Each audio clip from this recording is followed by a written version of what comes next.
Salem Manikandan sir, அது திராவிடமும் தமிழ் தேசியமும் இரண்டு கண்களும் முதல் கூட்டத்திலே சொல்லிட்டாரு.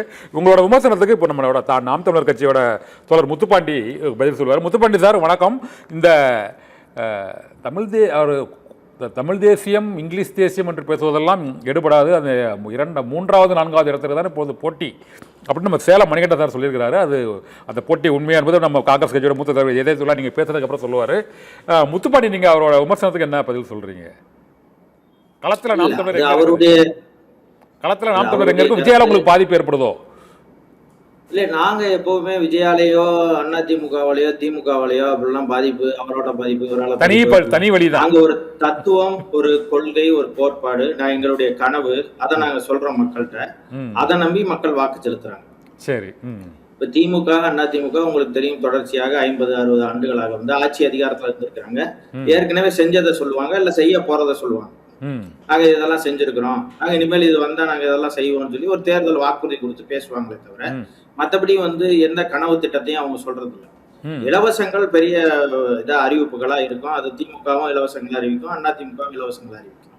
இப்ப மாற்றம் வந்திருக்கிற விஜய் அவர்களும் அதே இலவசங்களை தான் அவரும் அறிவிக்கிறாரு தவிர, நாம் தமிழர் கட்சி சொல்வது போல நாங்க வந்தா இந்த மாதிரி ஆட்சி வரைவு சொல்றோம், நாங்க இந்த மாதிரி ஆட்சியை நாங்க செய்வோம் அப்படின்ற எந்த கனவு திட்டமும் எந்த கட்சிகள்கிட்டயுமே இல்லை.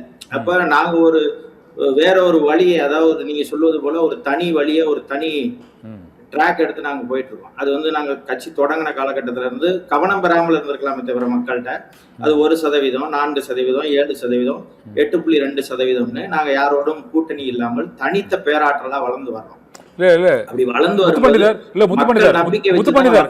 முத்துப்பாண்டி, தமிழ் தேசிய அரசியல வந்து இது அண்ணாவின் நண்பராக இருந்த இந்த இவிகே சம்பத் காலத்துல இருந்து, அதன் பின்னர் பல நெடுமாறன் காலத்திலிருந்து, அதற்கு பிறகும் பல தலைவர்கள் இந்த தமிழ் தேசிய அரசியலை பேசியிருக்கிறார்கள். இப்போது அதை வீச்சாக சீமான் எடுத்து செல்றாரு, மாற்று கருத்து இல்லை. தேர்தல் காலத்தில் தனிப்பட்ட முறை நிற்கிறாரு. ஆனால் அந்த தமிழ் தேசிய அரசியல் தேர்தல் வெற்றிக்கு உதவுமா என்ற கேள்வி மீண்டும் மீண்டும் எழுகிறது. ஈவிகே சம்பத் பேசினாங்க, அவங்க பேசினாங்க, இவங்க பேசினாங்கன்றதை தாண்டிட்டு அவங்க எல்லாம் ஒரு காலகட்டத்துல சமரசம் அடைஞ்சிட்டாங்க. இன்னொன்னு என்னன்னா, எங்களை போன்ற தொடர்ச்சியாக ஒரு இடைத்தேர்தலை கூட விடாம நாங்க தொடர்ச்சியா சந்திச்சுட்டே இருக்கிறோம். அவர் சேலம் மணிகண்டன் சொன்னாங்க, நாங்க எங்களுக்கும் திமுகவுக்கும் தான் போட்டி, நாங்க வந்து 1வது இடத்துக்கு யார் வர்றதுன்றதுல நாங்க 2 பேரும் போட்டி போட்டுக்கிட்டு இருக்கோம்னு சொன்னாங்க. ஈரோடு 8 லட்ச இடைத்தேர்தல அதிமுக ஓடி போயிடுச்சு, களத்திலே நிக்கலையே. ஆனா நாம் தமிழர் கட்சி நின்னுச்சே களத்துல. அப்படி எத்தனையோ தேர்தல் வந்து அதிமுக புறக்கணிச்சிருக்கு, ஆனா நாம் தமிழர் கட்சி புறக்கணிக்கல. விக்கிரவாண்டி இடைத்தேர்தல புறக்கணிச்சு, நாங்க புறக்கணிக்கல, நாங்க களத்துல நின்னோம். அப்படி எங்கேயாவது ஒரு இடத்துல அவங்கள சொல்லுங்க, நாங்க சமரசம் இல்லாம உறுதியா சண்டை போட்டுக்கிட்டு இருக்கோம், மக்களுக்கு நம்பிக்கையை விட்டுறோம், ஜனநாயக முறைப்படி நாங்க தேர்தலை சந்திக்கிறோம்னு அவங்களால சொல்ல முடியுமா? சொல்ல முடியாது. ஆட்சி, அதிகாரம், கொடி, சின்னம், அதோடு அவங்க களத்துல வந்து நிக்கிறாரு. இப்ப எடப்பாடி பழனிசாமி அவர்கள் பூஜ்ஜியத்துல இருந்து அவர் கட்டமைக்கல. அதே போல செல்வி ஜெயலலிதா அவர்களும் தன்னுடைய பூஜ்ஜியத்திலிருந்து அவங்க கட்சியை தொடங்கல.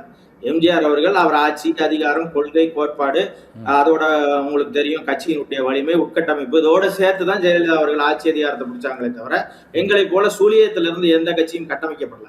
கருணாநிதி அவர்களுக்குமே பாத்தீங்கன்னா 1967 அண்ணா அவர்கள் கட்சி, கொடி, சின்னம், அதே போல வந்து உட்கட்டமைப்பு, இதெல்லாம் சேர்த்து அதிகாரத்தோடு ஒப்படைச்சிட்டு போயிட்டாங்களே தவிர எங்களை போல சுழியத்திலிருந்து கருணாநிதி அவர்கள் கட்டமைக்கல. இப்ப இருக்கிற மு.க. ஸ்டாலின் அவர்கள் விஜய் அவர்கள் இன்னும் ஒரு வாக்கு கூட வாங்கல. இப்ப அவங்க சொல்றாங்க 15, 16, 17 போறாங்களே தவிர வாங்கட்டும். அவங்க வாங்கினதுக்கு பிறகு சொல்லுங்க. மே 4ஆம் தேதி வந்து ரிசல்ட் வரும்ல, அன்னைக்கு நீங்க சொல்லுங்க நாம் தமிழரோட ஒரு ஓட்டு கூட வாங்கிருச்சுன்னு சொல்லுங்க, அப்ப நம்ம ஏத்துக்கலாம். முத்துப்பாண்டி, உங்க முதல் கட்ட கருத்தா இருக்கிறதா